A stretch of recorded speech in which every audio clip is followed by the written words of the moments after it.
Demand home को यौन शोषण का केंद्र बनाना बंद करो, बंद करो, बंद करो। घाट डिमांड होम का जांच कराओ, जांच कराओ, जांच कराओ। डिमांड होम का जांच कराओ, डिमांड होम को जेल बनाना बंद करो, बंद करो, बंद करो। नीतीश कुमार शर्म करो। आपने प्रावधान भी नहीं किया है, आप अपने बजट में रोजगार कहां से दीजिएगा।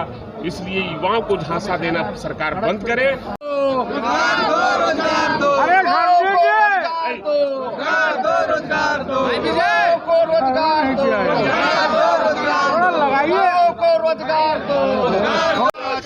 डिमांड होम को यौन शोषण केंद्र बनाना बंद करो, बंद करो, बंद करो। डिमांड होम को यौन शोषण में किस तरह से हिंसा बढ़ी है, किस तरह से आप देखते हैं वैशाली की एक बेटी का अपहरण हुआ, उसका मुकदमा थाना में हुआ नहीं और थाना से भरोसा उठ गया लोगों का, सरकार पर से भरोसा बिहार की जनता का उठ गया है।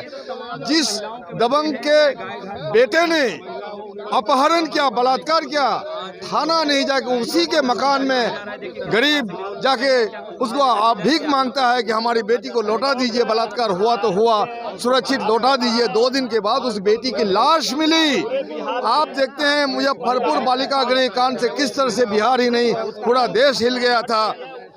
और आज गाय घाट में बालिका गृह कांड में जो बालिकाओं का शोषण होता है, यौन शोषण होता है, उत्पीड़न होता है,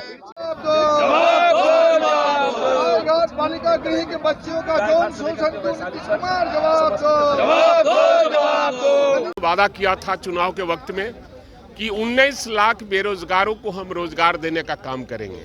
आए एक भी आज तक रोजगार नहीं मिला और बजट में भी बेरोजगारों को रोजगार देने का कोई प्रावधान नहीं किया गया है।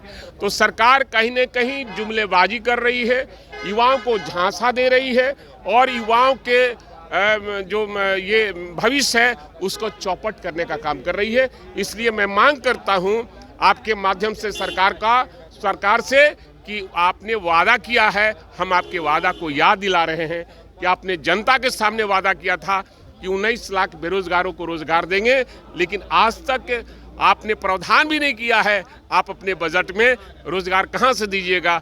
इसलिए युवाओं को झांसा देना सरकार बंद करे और बेरोजगारों को रोजगार दे।